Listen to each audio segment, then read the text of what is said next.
কৰিমগঞ্জ নগাঁও এই দুখন সিটত আমাৰ ইউডিএফৰ সৈতে প্ৰতিদ্বন্দ্বিতা আছে তিনিকুণীয়া প্ৰতিদ্বন্দ্বিতা হ'ব কিন্তু কৰিমগঞ্জ আৰু নগাঁৱত ইউডিএফ কংগ্ৰেছ আৰু বিজেপিৰ তীব্ৰ প্ৰতিদ্বন্দ্বিতা হ'ব আৰু বিজেপি জিকাৰ সম্ভাৱনা উজ্জ্বল ধুবুৰীত ইউডিএফ আৰু কংগ্ৰেছৰ মাজত প্ৰতিদ্বন্দ্বিতা হ'ব আজি আমি তৃতীয় পৰ্যায়ত আছো কিন্তু লাহে লাহে আমি যেতিয়া সোমাই পৰিম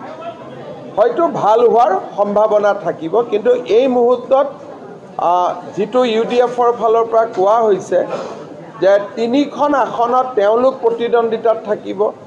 তিনিখনৰ দুখনত আমাৰ সৈতে প্ৰতিদ্বন্দ্বিতা হ'ব এখনত তেওঁলোকৰ কংগ্ৰেছৰ সৈতে প্ৰতিদ্বন্দ্বিতা হ'ব বাকি 11খনত বিজেপিৰ কাৰো সৈতে প্ৰতিদ্বন্দ্বিতা নাই আমি ক্লিয়াৰ আৰু স্পষ্টভাৱে আমি জিকিম এতিয়াই পাতিলক ইলেকশ্যনৰ পিছত অসমত ইউচিচি আহিব তেতিয়া পাতিলে এৰেষ্ট হ'ব গতিকে ইলেকশ্যনৰ আগতে কইনা লৈ পাতি ললে ঠিক আছে তেতিয়া মাতিলে আমিও যাম কাৰণ এতিয়ালৈকে ইলিগেল নহয় মই যিমান দূৰ জানো তেখেতৰ এগৰাকীয়ে পত্নী আছে আজি দুগৰাকী তিনিগৰাকীও তেওঁ বিয়া কৰাব পাৰে কিন্তু ইলেকশ্যনৰ ঠিক পিছতেই আমি বহু বিবাহ বন্ধ কৰিম তাৰ গোটেই প্ৰস্তুতি সম্পূৰ্ণ গতিকে যদি বিয়া কৰে একেদিনাই কৰক আমাকো মাতক খাব আজিলৈকে লিগেল হৈ আছে কিন্তু ইলেকশ্যনৰ পিছত ইলিগেল আৰু মই বাধা কৰিলেও বুলিতো নহয় মইতো কাকো বাধা নকৰোঁ আইনেহে বাধা কৰিব আৰু আইনে বাধা কৰা কাম এটা জোৰ জবস্তি কৰিলে আইনে ব্যৱস্থা ল'ব মই মীৰা বৰঠাকুৰকো শুভেচ্ছা জনাইছোঁ মোৰ কোনো আপত্তি নাই আৰু তেখেত জিকিলেও মই ভাল পাম আমাৰ বিজেপিতে আছিলে কিন্তু গুৱাহাটী লোকসভাত বিজেপিৰ উইনিং মাৰ্জিন 5 লাখ আমাৰ নিজৰ সমষ্টি মই এইটো ক্লিয়াৰ কৰি কৈছোঁ তাত এটাও কম নহয় সেইটো একদম ক্লিয়াৰ বাকি মীৰা বৰঠাকুৰকো মই শুভেচ্ছা জনাইছোঁ আমাৰ বাইদেউ আছিল বিজেপিত আছিলে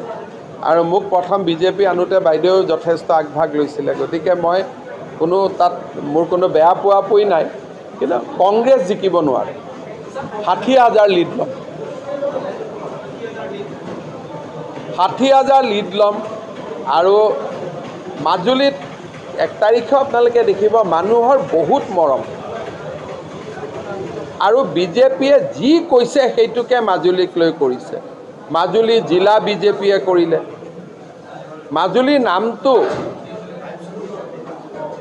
কলা কৃষ্টি সংস্কৃতিৰ ফালৰ পৰা সদায় আছে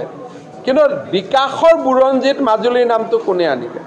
প্ৰথম জিলা কৰিলে বিজেপি চৰকাৰে সোণোৱাল ডাঙৰীয়া মুখ্যমন্ত্ৰী থাকোতে মাজুলীৰ ৰাস্তা ঘাট কোনে বনালে আমি বনালোঁ দুইফালে দলং আমি বনালোঁ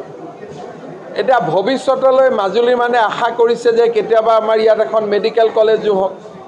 কোনে কৰিব সবটো বিজেপিয়ে কৰিব লাগিব গতিকে বিজেপিৰ প্ৰতি মাজুলীৰ মানুহৰ অগাধ মৰম নৰেন্দ্ৰ মোদী ডাঙৰীয়াৰ প্ৰতি মৰম সৰ্বানন্দ সোণোৱালৰ প্ৰতি মৰম তপন গগৈৰ প্ৰতি মৰম প্ৰদান বৰুৱাকটো একেবাৰে হৃদয়ৰ পৰা মাজুলীৰ মানুহে ভাল পায় অসমত কেন্সাৰ কেয়াৰৰ এটা নতুন মডেল নিৰ্মাণ কৰিছিল টায়াৰ 3 টায়াৰ 2 টায়াৰ 1 কালি ভাৰত চৰকাৰে অসমৰ কেন্সাৰ কেয়াৰ মডেলটোক সমগ্ৰ ভাৰতৰ ৰাজ্যসমূহে অনুকৰণ কৰিব লাগে বুলি এখন নিৰ্দেশনা জাৰি কৰিছে মই ভাবো যে অসমৰ বাবে ই এটা গৌৰৱৰ ক্ষণ যে অসমৰ হেলথ সিস্টেমটো সমগ্ৰ ভাৰতে অনুকৰণ কৰিব লাগে বুলি ভাৰত চৰকাৰে দিয়া নিৰ্দেশ আমাৰ জাতিৰ বাবে এটা গৌৰৱৰ ক্ষণ মই অসমবাসী ৰাইজক ধন্যবাদ জনাইছোঁ আৰু নিৰন্তৰ সহযোগিতা কামনা কৰিছোঁ